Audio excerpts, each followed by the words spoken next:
Good morning students. तो competition level exam की हम लोग तैयारियां शुरू करने के लिए जा रहे थे। इसमें हम लोगों का जो पहला इसमें जो सब्जेक्ट चल रहा है वो चल रहा है इतिहास, हिस्ट्री, भारत का इतिहास। उसमें भारत के इतिहास में जो हमारा जो अधिकतर कंपटीशन लेवल का जो एग्जाम है वो शुरू होता है इंडस वैली सिविलाइजेशन से, यानी सिंधु घाटी सभ्यता से। तो हम लोग आज से सिंधु घाटी सभ्यता से जो इसकी शुरुआत है वो करने जा रहे हैं। सिंधु घाटी सभ्यता और इससे पहले का जो टाइम है हम उसको धीरे धीरे समझते हैं। सिंधु घाटी सभ्यता को समझते हैं, उसके क्वेश्चंस कैसे आते हैं अलग अलग कंपटीशन लेवल एग्जाम्स में वो समझते हैं, और फिर आगे के जो टॉपिक्स है उनको हम लोग शॉर्ट आउट करने जा रहे हैं। तो सिंधु घाटी सभ्यता से हमारी बात चल रही है, लेकिन इससे पहले हम लोगों को जानना ये ज्यादा जरूरी है कि सिंधु घाटी सभ्यता आखिर किस काल की बात है। जैसे हमने अगर इसको बांटा है तो मुख्यतः 3 भागों में मुख्य रूप से हमने अपने समय को बांटा है। सबसे पहले क्या आया था? सबसे पहले था हमारा प्राग ऐतिहासिक काल। नंबर 2 पर क्या आया है? नंबर 2 पर आया है आद्य ऐतिहासिक काल।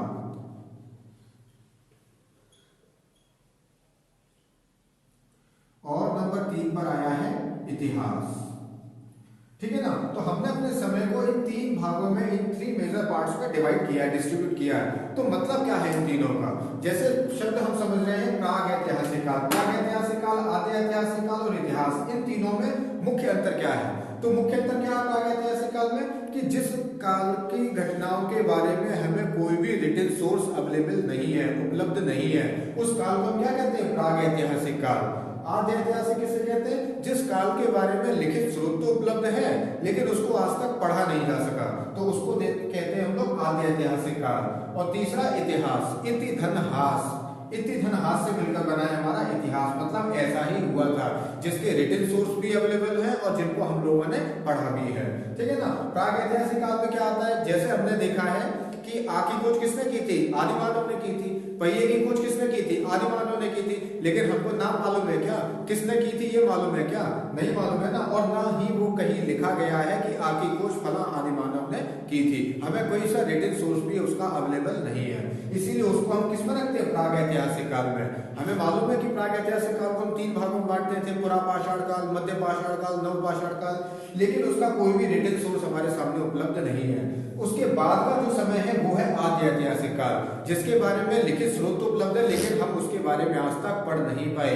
हमारी जो सिंधु घाटी सभ्यता है वो आद्य ऐतिहासिक काल को बिलोंग करती है, यानी लिखित स्रोत तो उपलब्ध है लेकिन आज तक क्या लिखा गया है वो हम उसको पढ़ नहीं पाए। और तीसरा इतिहास, इसके बाद का जो हमारा टॉपिक रहेगा वैदिक सभ्यता से, वो हमारा इतिहास से शुरू होता है। ठीक है ना? तो पहले तो हम ये समझे कि हमारा जो सिंधु घाटी सभ्यता है वो तीनों कालों में से किस काल में बिलोंग करता है, यानी आद्य ऐतिहासिक काल को बिलोंग किया करता है। तो चलिए शुरुआत करते हैं सिंधु घाटी सभ्यता की, इंडस वैली सिविलाइजेशन की। आज तक हम लोगों ने अपने क्लास 5 से क्लास 6 से क्लास 7 में पढ़ा जरूर इंडस वैली सिविलाइजेशन, लेकिन उसको जैसा समझना चाहिए, जैसा हमको जानना चाहिए, वैसा अभी तक जान नहीं पाए। तो आज कोशिश करते हैं सिंधु घाटी सभ्यता को समझने की। तो सिंधु घाटी सभ्यता हमने कुछ मेजर टॉपिक्स आपके लिखे हुए, जैसे आप देख रहे हैं खोज, नामकरण, काल, उद्भव और विशेषता। यानी इसकी खोज से हम लोग इसकी आप अपनी बात की जो शुरुआत है वो करते हैं। खोज के बारे में अगर जिक्र किया जाएगा तो सबसे पहले किसने बताया था? सबसे पहले इंडस वैली सिविलाइजेशन के बारे में बताने वाले जो थे वो थे चार्ल्स मैनसन। लेकिन चार्ल्स मैनसन ने इतना कोई उल्लेख नहीं किया था। हाँ, उन्होंने 1826 में जो उनकी एक पत्रिका थी नरेटिव ऑफ जर्नी, उस नरेटिव ऑफ जर्नी में इस बात का उल्लेख किया था कि हाँ इस टाइप की जो कोई सिविलाइजेशन है वो यहाँ पर है। तो चार्ल्स मैनसन ने इसके बारे में शुरुआत कर दी थी, उन्होंने इसके बारे में बता दिया था। उसके बाद में एक नाम आता है निकलकर हमारे सामने हमारे इतिहास में सिंधु घाटी सभ्यता के बारे में बताने के लिए, बर्टन बंधु का। बर्टन बंधु 2 भाई थे, जेम्स बर्टन और विलियम बर्टन। तो था क्या, जेम्स बर्टन और विलियम बर्टन दोनों इंजीनियर थे और क्या काम कर रहे थे? कराची से लाहौर में रेलवे लाइन को बिछाने का प्रोजेक्ट जो था उस पर कार्य कर रहे थे। हम लोग पाकिस्तान शब्द प्रयोग नहीं करेंगे, वो इसलिए प्रयोग नहीं करेंगे क्योंकि उस समय पाकिस्तान नाम का शब्द था ही नहीं। ठीक है, ये तब की बात है जब पाकिस्तान का निर्माण नहीं था, इसलिए लिखा हुआ है कराची से लाहौर तक। तो जेम्स बर्टन और विलियम बर्टन क्या कर रहे थे? कराची से लाहौर रेलवे लाइन की जब पटरियां बिछा रहे थे तो उसमें खुदाई के दौरान उन्हें ईंटें मिली और चालाक इंजीनियर, तो उन्होंने क्या किया? उन ईंटों को उन्होंने रेलवे लाइन बिछाने के इस्तेमाल में ले लिया। तो वहां पे थोड़ा बहुत जिक्र आया था कि जो कुछ ऐसी ईंटें मिली हैं जो उस सिविलाइजेशन को बिलोंग करती है। लेकिन ये भी बात आई गई हो गई, इसमें भी अभी तक कोई ऐसा नहीं है। इसके बाद में थोड़ा सा जिक्र हमें देखने को मिलता है यहाँ पे अलेक्जेंडर कनिंघम का। अलेक्जेंडर कनिंघम कौन थे? अलेक्जेंडर कनिंघम वो शख्स थे जिन्हें भारत में भारतीय पुरातत्व का जनक कहा जाता है। भारतीय पुरातत्व के जनक होने के नाते अलेक्जेंडर कनिंघम ने 1853 से 1856 पर इस पर बहुत सारे रिसर्चेस की, बहुत सारी खोज की और उसके बारे में उन्होंने थोड़ी बहुत जो जानकारी थी वो अपनी जुटाई। लेकिन जो एक्चुअल में शुरुआत होती है वो शुरुआत होती है 1921 से, 1921 से। सिंधु घाटी सभ्यता का अगर वास्तव में कोई जनक पूछा जाएगा, सिंधु घाटी सभ्यता का जनक कौन है, तो हम कहेंगे सर जॉन मार्शल को। सर जॉन मार्शल उस समय भारतीय पुरातत्व विभाग के अध्यक्ष थे। जो हमारा भारतीय पुरातत्व सर्वेक्षण विभाग है उसके अध्यक्ष थे sir John Marshall. Sir John Marshall के नेतृत्व में सिंधु घाटी सभ्यता की जो खुदाई है उसकी शुरुआत सबसे पहले हुई थी। तो सिंधु घाटी सभ्यता की खुदाई के लिए उन्होंने किनको अपॉइंट किया? तो दो व्यक्ति को उन्होंने, दो अपने जो साथी थे उनको अपॉइंट किया, सर दयाराम साहनी और दूसरे थे राखालदास बनर्जी। सर दयाराम साहनी जिन्होंने जो पहला नगर उसकी खुदाई की थी, या कहें कि सबसे पहले शुरुआत जो की थी खुदाई की वो की थी सर दयाराम साहनी ने। और वो नगर कौन सा खोजा था? हड़प्पा। यानी बहुत सारे नगर ऐसे खोजे गए थे और आगे आप लोग देखेंगे कि 1500 से ज्यादा स्थल जो है हमारे को सिंधु घाटी सभ्यता में हमको प्राप्त हुए। तो ऐसे बहुत सारे नगर हमारे खोजे गए थे। तो उनमें पहला नगर कौन सा खोजा गया था? हड़प्पा। हड़प्पा की खुदाई किसने की थी? सर दयाराम साहनी ने। उसके बाद राखालदास बनर्जी ने क्या, मोहनजोदड़ो की जो खुदाई है वो सर राखालदास बनर्जी के नेतृत्व में हुई थी। तो ये तो रहा इसकी खोज के विषय में। अगर पूछा जाएगा वास्तव में आपसे कि ये बताइए कि सिंधु घाटी सभ्यता की खोज किसने की थी, तो नाम आएगा सर जॉन मार्शल का। लेकिन अगर पूछा जाएगा हड़प्पा की खुदाई किसने की थी, तो क्या बताएंगे? हड़प्पा की खुदाई करने वाले थे सर दयाराम साहनी। अपने एक एक फैक्ट को क्लियर करते हुए चलिए, एक एक ऐसी कोई चीज ना छोड़िए जिससे हमें कंपटीशन लेवल एग्जाम में मुश्किल का सामना करना पड़े या परेशानी का सामना करना पड़े। तो हर फैक्ट को यहाँ से क्लियर करते हुए चलिए। दूसरा नाम जिक्र आता है नामकरण का। तो सिंधु घाटी सभ्यता का नाम आखिर सिंधु घाटी पड़ा क्यों? हमने देखा सिंधु घाटी कोई सभ्यता की अगर हम बात करेंगे तो कहां से ओर से लेकर छोर तक फैली हुई ये सभ्यता है, बहुत विस्तृत सभ्यता मानी जाती है ये।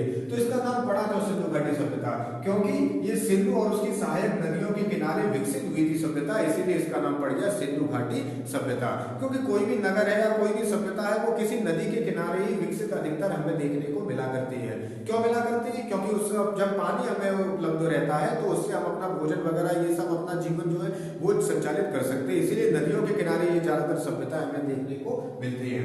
तो सिंधु सभ्यता क्यों ना पड़ा? क्योंकि सिंधु नदी और उसकी सहायक नदियों के किनारे ये सभ्यता विकसित हुई थी, इसीलिए इसका नाम पड़ गया सिंधु घाटी सभ्यता। दूसरा नाम कहीं कहीं हमें क्या देखने को मिलता है? सरस्वती सभ्यता भी देखने को मिलता है। कहीं कहीं सिंधु सरस्वती सभ्यता भी लिखा होगा। क्यों लिखा होता है? क्योंकि वो जो वास्तव में बाद में इसमें रिसर्चेस की खोज की गई तो पता चला कि वहां पे एक नदी, अन्य नदी और थी जिसका नाम था सरस्वती नदी। तो सरस्वती नदी के किनारे विकसित हुई थी, इसीलिए इसका नाम सरस्वती सभ्यता भी कहीं कहीं हमें देखने को मिला करता है।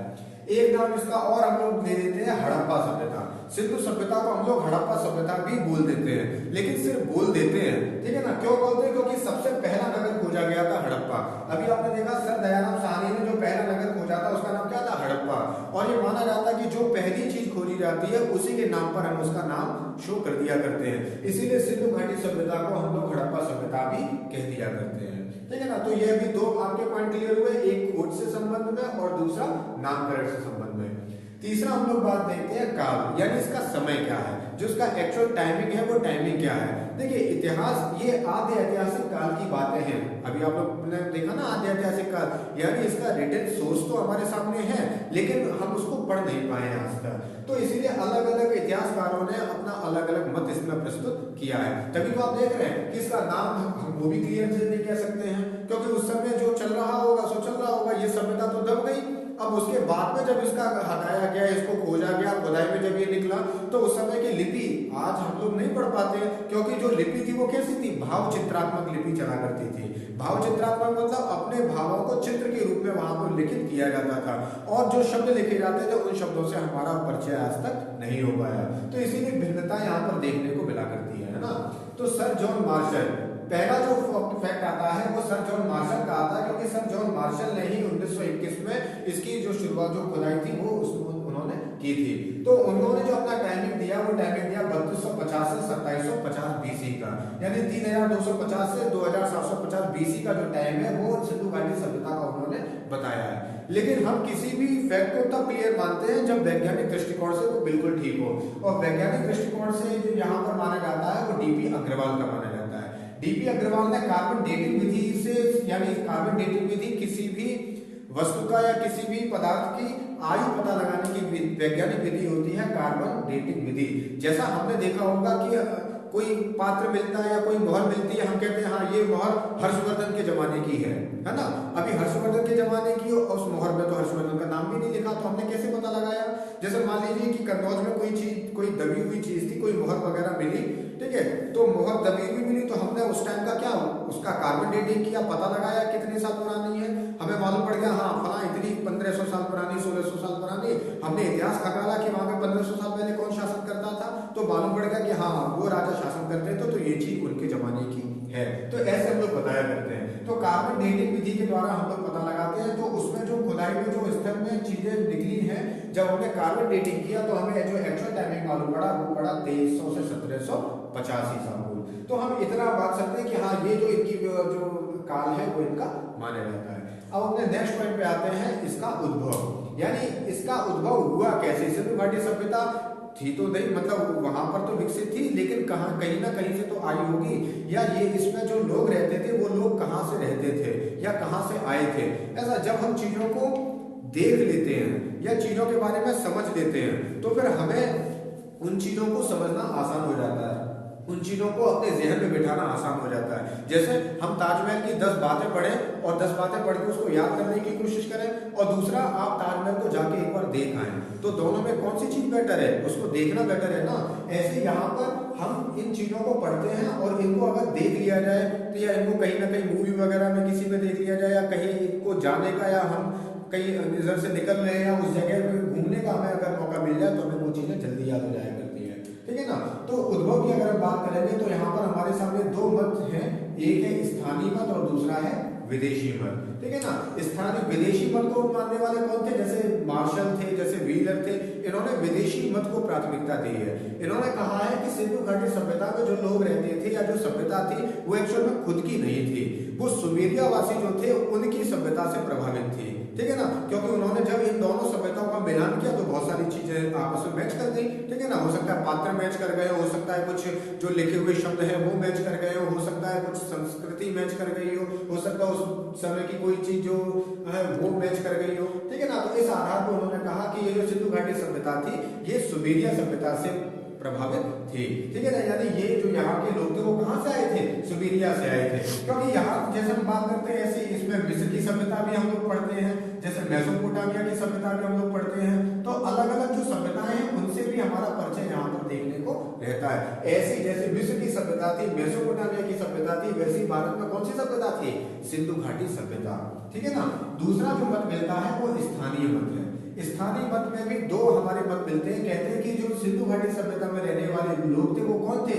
कोई कहता है द्रविड़ थे और कोई कहता है आर्य थे। द्रविड़ किसने कहा है? द्रविड़ कहा है राखालदास बनर्जी ने। ये वही राखालदास बनर्जी जिनका नाम अभी थोड़ी देर पहले आपने देखा था मोहनजोदड़ो की खुदाई के क्रम में, ठीक है ना। तो उन्होंने क्या कहा है कि जो सिंधु घाटी सभ्यता के लोग थे वो कौन थे? द्रविड़ थे। और दूसरा टी.एन. रामचंद्र का एक जो जिक्र आता है, टी.एन. रामचंद्र ने क्या बताया कि सिंधु घाटी सभ्यता में रहने वाले जो लोग थे वो कैसे थे? आर्य थे, ठीक है ना। लेकिन ये जो फैक्ट है ये कहीं ना कहीं हमें निराधार देखने को मिलता है, यानी इसका कोई फैक्चुअल फैक्ट नहीं है, ये आधारहीन है। आधारहीन क्यों है? आधारहीन बहुत सारे फैक्ट ऐसे हैं जो बताते हैं कि आर्य नहीं हो सकते। क्यों नहीं हो सकते? क्योंकि आर्य जब ये नगरी सभ्यता थी, यानी आर्य अगर ये होते तो आर्य को नगर का ज्ञान था, और आर्यों ने यहाँ पर भारत में आके कैसे रहना शुरू किया था? झोपड़ी में रहना शुरू किया था। तो जब उन्हें नगर का ज्ञान था तो झोपड़ी में रही क्यों आके? ऐसी बहुत सारी बातें हैं जो यहाँ से हमें इसको भिन्न देखने को मिला करती है। अब देखते हैं अपने नेक्स्ट पॉइंट पर, और वो क्या है? विशेषता। विशेषता की अगर हम बात करेंगे तो विशेषता क्या है? पहली है नगरीय सभ्यता। नगरीय सभ्यता का क्या मतलब है कि ये भारत का जो पहला नगर है वो क्या है? हड़प्पा, ठीक है ना। मतलब उस समय अगर बात की जाएगी तो हड़प्पा, और हड़प्पा क्या था? नगर ही तो था। एक नगर कैसे कह सकते हैं हम? कैसे कह सकते हैं कि हाँ ये गांव है, ये नगर है? तो गांव और नगर में भिन्नता होती है ना। क्या क्या भिन्नताएं हैं? जैसे घर मकानों की भिन्नताएं हैं, जैसे सड़कों की भिन्नताएं हैं, बोलचाल की भिन्नता है, रहन सहन की भिन्नता है, तो ये सारे अंतर देखने को मिलते हैं ना। तो हम कह सकते हैं कि ये कैसी सभ्यता थी? नगरीय सभ्यता थी। क्यों नगरीय सभ्यता थी? क्योंकि यहाँ पर हमें क्या मिले? यहाँ पे बड़े बड़े घर हमें मिले हैं, यहाँ पे हमें पक्की सड़कें मिली हैं, यहाँ पे बड़े बड़े स्नानागार मिले हैं, बड़े बड़े अन्नागार मिले, यानी बहुत सारी ऐसी चीजें प्राप्त हुई जो क्या बताती है कि ये कैसी सभ्यता है? ये नगरीय सभ्यता थी। क्योंकि बहुत बड़े अन्न के गोदाम मिले हमको, है ना, बहुत बड़े स्नानागार मिला है, ठीक है ना, तो ये बताती है कि ये कैसी नगरीय सभ्यता है। दूसरी विशेषता क्या है? कांस्य युगीन। कांस्य युगीन, कांसा क्या होती है? कांसा एक मिश्र धातु होती है। मिश्र धातु किससे बनती है? कांसा, तांबा और टिन, जब इन दो धातुओं को मिला देते हैं तो तैयार होता है कांसा, ठीक है। और उस समय कांसे का प्रयोग बहुत ज्यादा हुआ करता था, इसीलिए हम कह सकते हैं कि ये जो सभ्यता थी, सिंधु घाटी सभ्यता, वो कैसी थी? कांस्य युगीन सभ्यता थी, यानी उस समय कांसे का प्रयोग बहुत मात्रा में हुआ करता था। तीसरा क्या विशेषता है इसकी? तीसरी विशेषता है कि ये आद्य ऐतिहासिक थी। अभी आप लोगों ने देखा आद्य ऐतिहासिक का क्या मतलब होता है? जिसके बारे में रिटन सोर्स तो उपलब्ध हो लेकिन उनको पढ़ा न जा सके, और यही इसमें हुआ था, इसको हम लोग पढ़ नहीं पा रहे थे। चौथी व्यवस्था क्या है? कि शांति प्रिय व्यवस्था थी, ये चौथी विशेषता है।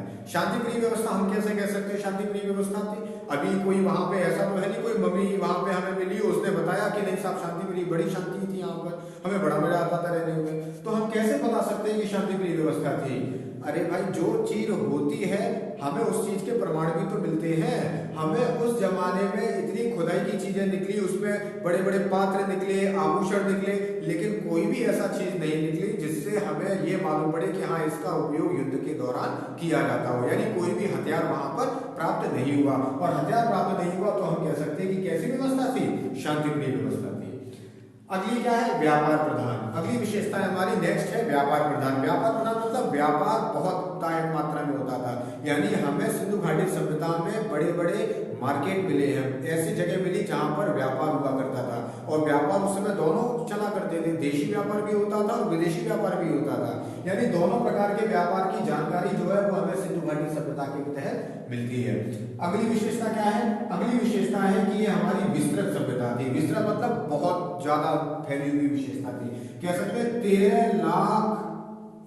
लगभग 13 लाख वर्ग किलोमीटर के दायरे में ये जो व्यवस्था थी ये फैली थी, यानी सिंधु घाटी सभ्यता को जो दायरा है वो कितना है? 13 लाख वर्ग किलोमीटर का।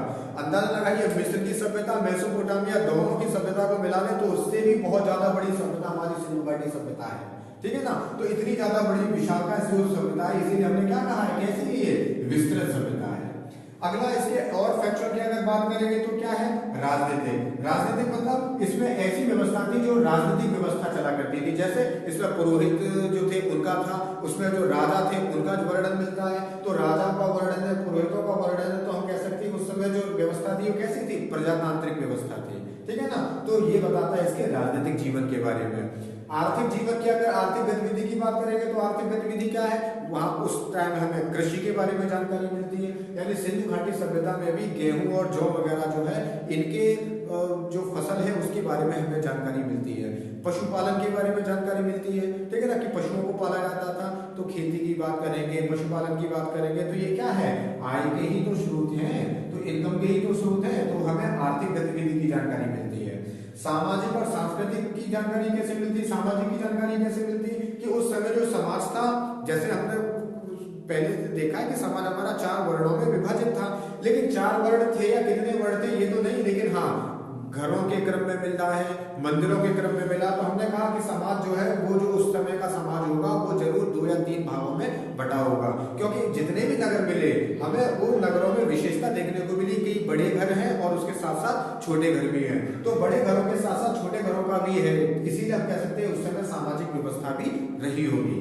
और लास्ट जो इसका देखते हैं सांस्कृतिक। सांस्कृतिक कहने का क्या मतलब है? उस समय भी हमें पशु पक्षियों के बारे में, यानी उस समय का समाज मात्र सत्तात्मक था, यानी माता की ज्यादा चला करती थी, ठीक है। उस समय जो देवी देवता हैं किनकी ज्यादा पूजा हुआ करती थी, यानी ये सब जो बातें हैं वो हमें इसके प्रमाण उसमें देखने को मिले हैं, ठीक है ना। और इतनी चीजें जो मिली हैं तो बताती है कि हाँ ये जो विशेषताएं हैं वो इसमें रही है। अब इसके जो आप अगर लेना चाहें तो आप स्क्रीनशॉट ले सकते हैं और एक बार में इसको पूरा समझने की कोशिश कर सकते हैं। इसके बाद में हम लोग देखते हैं इसके विस्तार के बारे में, ठीक है ना। विस्तार मतलब इसका विस्तार कहां से कहां तक था और कैसा रहा था। अब घाटी सभ्यता के विस्तार की जानकारी करते हैं, यानी कहां से कहां तक फैली ये सभ्यता थी। बहुत बड़ी सभ्यता थी सिंधु घाटी सभ्यता। और सिंधु घाटी सभ्यता की जब हम विस्तार की बात करते हैं तो इसके मुख्य जो पॉइंट है उसकी हम चर्चा करते हैं। जैसे जम्मू कश्मीर, इसमें कौन सा हमारा है, इसमें है मांदा। इधर बात करेंगे उत्तर प्रदेश में कौन सा है हमारा, आलमगीरपुर।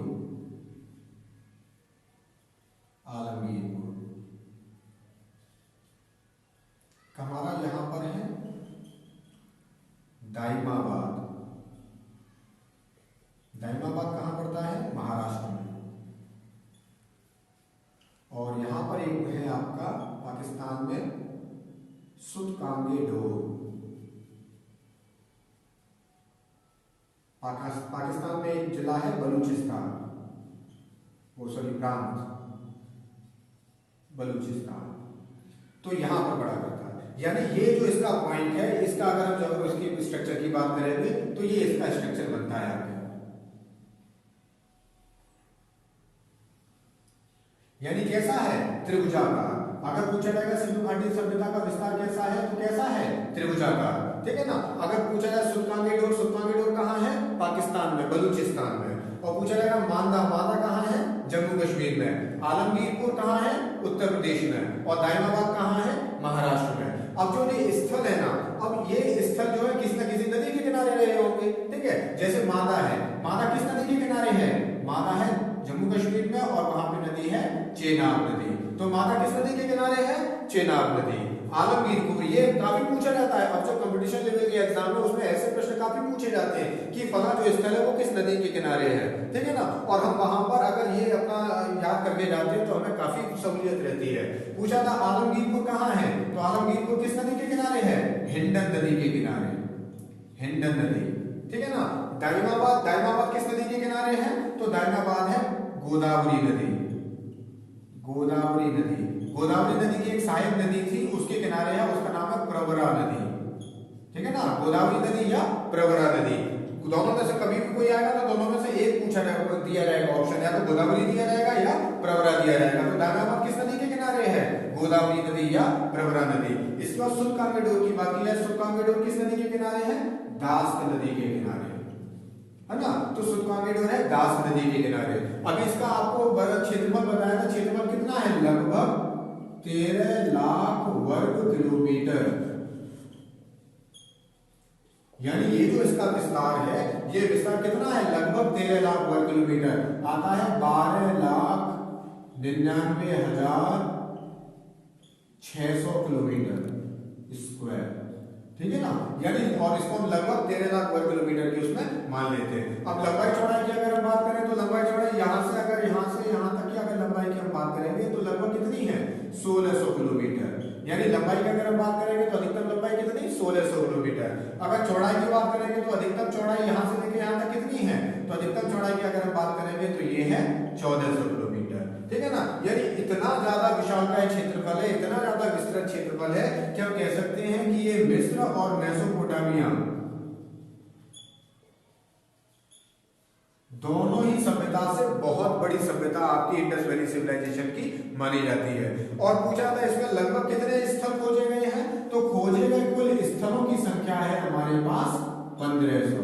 यानी लगभग 1500 जो स्थल है वो इसके खोजे गए हैं। भारत की आजादी से पहले जो अगर हम बात करेंगे तो बहुत कम स्थल खोजे गए थे, लगभग 45-50 के लगभग स्थल जो है वो इसके खोजे गए थे। लेकिन उसके बाद में धीरे धीरे जो स्थल है वो बढ़ते चले गए।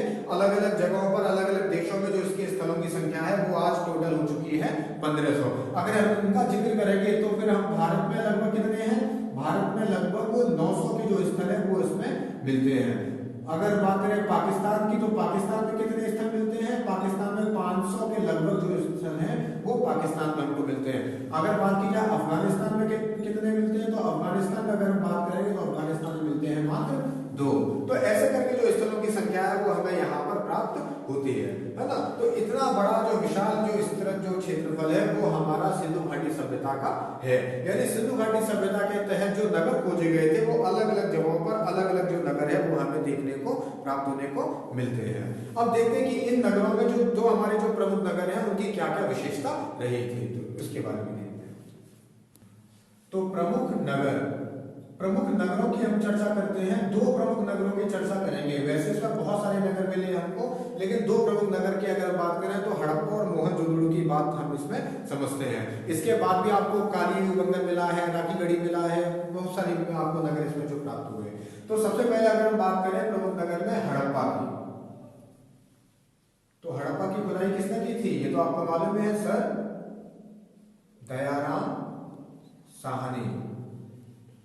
सर दयाराम साहनी ने 1921 में इसकी जो खुदाई है वो की थी। देखिए पहले ही पूछा जाता है, उसके बाद की कौन सी खुदाई किसने की ये कभी ज्यादा नहीं पूछा जाता। जो पहला है उसके बारे में ज्यादा फिट किया जाता है।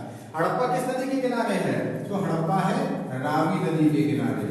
ये सबसे ज्यादा क्रिटिकल क्वेश्चन आता है। हम लोग पूछा जाता है हड़प्पा किस नदी के किनारे, हम तुरंत लगा देते हैं सिंधु नदी के किनारे, लेकिन ऐसा नहीं है, सिंधु नदी के किनारे नहीं है। सिंधु घाटी सभ्यता ना होने से हर जो नगर है वो सिंधु घाटी सभ्यता उसके सिंधु नदी के किनारे नहीं होगा। हड़प्पा किस नदी के किनारे है? रावी नदी के किनारे।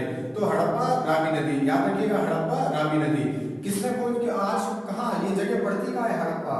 हड़प्पा पड़ती है पाकिस्तान के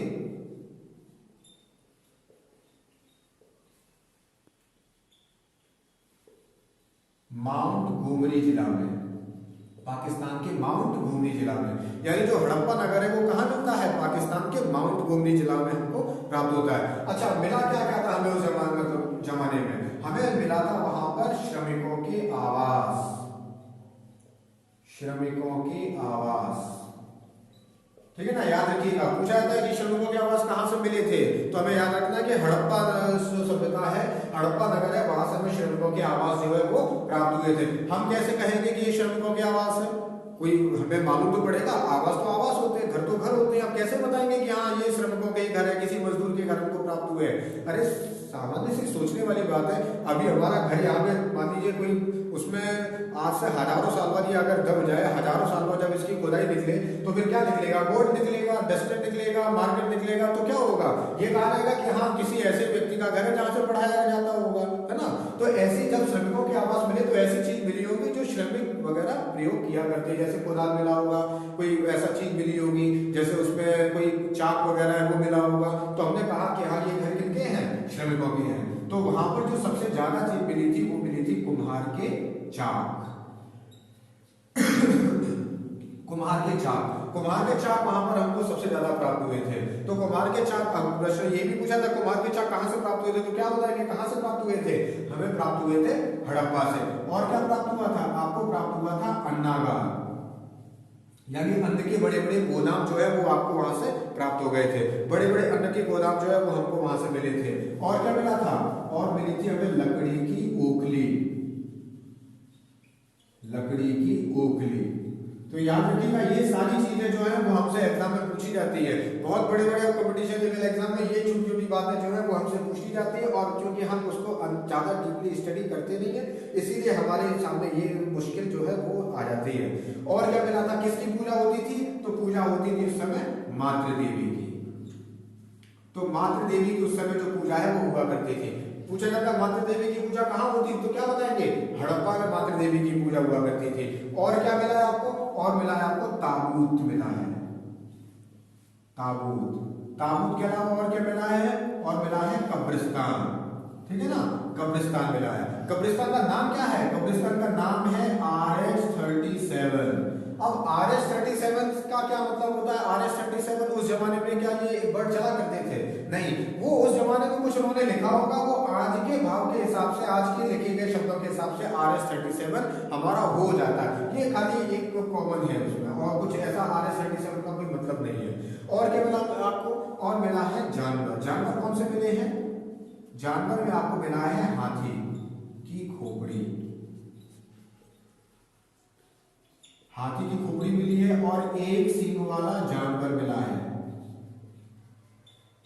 एक सींग वाला जानवर, ठीक है ना। एक बीच में उसकी सींग था, तो एक सींग वाला जानवर। उस समय इसकी बहुत प्रसिद्धि थी, बहुत प्रसिद्धि उस समय एक सींग वाले जानवर की हुआ करती थी, ठीक है ना। हाथी की खोपड़ी मिली है, यानी उस जमाने में हाथी चला करते थे, ऐसा फैक्ट हमें हमारे सामने इसमें मिला है। तो याद रखिए हड़प्पा की खोज किसने की? सर दयाराम साहनी ने। कब की? 1921 में की। हड़प्पा किस नदी के किनारे? रावी नदी के किनारे। आज कहां पड़ती है ये जगह? पाकिस्तान के माउंट गोमरी जिले में पड़ती है। ठीक है ना। अब दूसरे अगर नगर की बात करेंगे तो दूसरा नगर कौन सा है हमारा, मोहनजोदड़ो। हम लोग मोहनजोदारो भी बोलते हैं इसको, तो मोहनजोदड़ो। इसकी खोज किसने की थी, इसकी खुदाई की थी राखालदास बनर्जी ने, राखालदास बनर्जी ने। कहाँ जगह कहाँ है ये, किस नदी के किनारे, अगर नदी की बात करेंगे तो किस नदी के किनारे है, राखालदास बनर्जी ने कब मोहनजोदड़ो खुदाई की थी, 1922 में की थी, 1922 में की थी, 1921 में और ये 1922 में। किस नदी के किनारे है, हड़प्पा किस नदी के किनारे था, रावी नदी के किनारे, मोहनजोदड़ो है सिंधु नदी के किनारे, सिंधु नदी। ठीक है ना। याद रखिए दोनों में जो मुख्य अंतर है वो आपको बताते जा रहे हैं, तो इससे समझना आसान हो जाएगा। कहां जगह पड़ती है, पाकिस्तान के सिंध प्रांत के लरगाना जिले में। कहा, लरगाना जिले में ये जगह पड़ती है, पाकिस्तान के सिंध प्रांत के लरगाना जिले में। क्या क्या मिला था हमें, अगर बात की जाए तो अच्छा, मोहनजोदड़ो का अगर शाब्दिक अर्थ पूछा जाएगा, इसका शाब्दिक अर्थ क्या होता है, मोहनजोदड़ो का मतलब क्या होता है, मोहनजोदड़ो का अर्थ होता है मृतकों का टीला, मृतकों का टीला। ठीक है ना, मृतकों का टीला। अब यहां से कंफ्यूज ना हो जाइए, कब्रिस्तान यहां से मिला है, मृतकों का टीला हमें यहां से प्राप्त हुआ है। कब्रिस्तान में और मृतकों के टीले में अंतर क्या होता है जानते हैं, कब्रिस्तान में जो हमें शव प्राप्त हुए हैं वो शव जो है वो कायदे से दफनाए गए थे, है ना, सबके हाथ पैर हमें सही सलामत प्राप्त हुए हैं। लेकिन जो शव हमें मोहनजोदड़ो से प्राप्त हुए हैं, किसी का हाथ नहीं है, किसी का पैर नहीं है, किसी का कुछ, यानी इसमें जो हमें शव प्राप्त हुए हैं वो अंग भंग शव हमें प्राप्त हुए। तो यहाँ से जो है मृतकों का टीला हमें मिला है, इसीलिए इसका नाम जो है वो मोहनजोदड़ो पड़ा हुआ है। ठीक है ना। हमें और यहाँ से मिला क्या क्या है, हमें यहाँ पे श्रमिकों के आवास मिले थे, यहाँ पर किसके आवास मिले हैं, पुरोहितों के आवास। अब देखिए यही से प्रश्न बनता है, पूछा था पुरोहितों के आवास कहां से मिले हैं, तो क्या आएगा, मोहनजोदड़ो से। पूछा है श्रमिकों के आवास कहां से मिले, तो क्या बताएंगे, हड़प्पा से। ठीक है ना। और क्या मिला है हमको, और मिला है हमें अन्नागार। अब आप कहेंगे अन्नागार तो हमें हड़प्पा सभ्यता से भी मिला था, फिर दोनों में अंतर क्या है, हड़प्पा सभ्यता में जो अन्नागार है वो छोटा है, ठीक है ना, और यहाँ से जो अन्नागार मिला है वो है बड़ा। ठीक है। अगर प्रश्न पूछा था कि बड़े बड़े अन्नागार कहाँ से प्राप्त हुए, अनाज के बड़े बड़े गोदाम कहाँ से प्राप्त हुए, तो मोहनजोदड़ो से। ठीक है ना। तो यहाँ से भी हम समझ सकते हैं। और क्या मिला है हमें, और हमें मिला है स्नानागार। स्नानागार मतलब हम स्विमिंग पूल टाइप का बोल सकते हैं, ऐसा स्विमिंग पूल पहले भी चला करते थे। ठीक है ना। मोहनजोदड़ो में जो है वो हमें बड़े बड़े स्नानागार मिले, जहां पर एक साथ सब लोग एक साथ नहाया करते होंगे या बात किया करते होंगे। ठीक है ना। तो स्नानागार हमें मिले हैं। और क्या मिला हमें यहाँ से मिला है कुआं। ठीक है ना, यानी पानी निकालने वाला जो कुआं है वो हमें यहाँ से मिला है। पेपर में छोटे छोटे प्रश्न आते हैं कि कुआं हमें कहाँ से, कौन सी सभ्यता से मिला है, कौन से नगर की खुदाई में मिला था, हड़प्पा की खुदाई में मिला था, मोहनजोदड़ो खुदाई में मिला था। तो हम कहेंगे कि मोहनजोदड़ो खुदाई में हमें कुएं को प्राप्त हुआ है। और क्या मिला है, और सूती वस्त्र हमें प्राप्त हुए हैं, कपास के जो वस्त्र हैं वो हमें प्राप्त हुए। ठीक है ना। और क्या मिला है हमें मिली है चौड़ी सड़कें। ठीक है ना, सड़कें। पूछा था कि चौड़ी सड़कें हमें हड़प्पा से प्राप्त हुई कि मोहनजोदड़ो से प्राप्त हुई, तो हम कहेंगे कि हमें जो चौड़ी सड़कें हैं वो मोहनजोदड़ो से प्राप्त हुई हैं। और किसकी मूर्ति, यहाँ पर क्या मिला था, मातृ देवी की पूजा होती थी। यहाँ पर किसकी पूजा होती थी, पशुपतिनाथ की पूजा होती थी। याद रखिएगा, पशुपतिनाथ की जो पूजा है वो यहाँ पर हुआ करती थी। और अगर बात करें पशुपतिनाथ की, यहाँ पर पूजा करते थे हम लोग। और क्या मिला है हमें, और हमें मिला है सभागार। सभागार की अगर हम बात करें तो सभागार यानी बहुत बड़ा एक जो ऑडिटोरियम है वो हमें प्राप्त हुआ है। उसमें सब लोग बैठ के किसी बात पे डिस्कस किया करते होंगे या कोई सभा वगैरह चला करती होगी, तो ऐसा करके हमें एक बहुत बड़ा सभागार मिला है। और किसका वर्णन मिला है, नृत्य का वर्णन मिला है। ठीक है ना, नृत्य का वर्णन हमें यहाँ से मिला है, यानी मोहनजोदड़ो से नृत्य का वर्णन मिला। अब सोच रहे होंगे नृत्य का वर्णन अगर वो मिला है तो नृत्य कैसे कर सकते, कोई नृत्य करता हुआ मिला है क्या, उसमें कोई शव नाचता हुआ मिला है क्या, तो शव नाचता हुआ नहीं मिला है। हमें यहाँ से मिली है कांसे की नर्तकी की मूर्ति। तो कांसे की नर्तकी की जो मूर्ति है वो हमें यहाँ से प्राप्त हुई है। और नर्तकी की मूर्ति कब प्राप्त होगी, जब उस जमाने में नृत्य चला करता होगा तभी तो प्राप्त होगी। तो ऐसी बहुत सारी जो चीजें हैं वो हमें हड़प्पा और मोहनजोदड़ो से प्राप्त हुई है। तो हड़प्पा और मोहनजोदड़ो का अगर कंपेरिजन करेंगे तो हम लोग हड़प्पा में हमें क्या क्या मिला है और मोहनजोदड़ो में हमें क्या क्या मिला है, ठीक है ना। तो ये एक छोटा सा डिस्क्रिप्शन रह सकता है हमारा सिंधु घाटी सभ्यता का। इससे रिलेटेड और भी ढेर सारे क्वेश्चंस बनते हैं जो कंपटीशन लेवल एग्जाम में पूछे जाते हैं, इनके अंदर से डीपली पूछे जाते हैं, वो हम लोग देखेंगे अपने पार्ट 2 में। अभी तक हमने देखा था सिर्फ सिंधु घाटी सभ्यता के बारे में और उसके प्रमुख नगरों के बारे में। अब जो आगे का जो हमारा पार्ट रहेगा उस पार्ट में हम लोग जो इससे अलग अलग कंपटीशन लेवल एग्जाम में जो प्रश्न पूछे गए हैं उनका समावेशन करते हैं और उनका उत्तर जानने की कोशिश करते हैं। Thank you.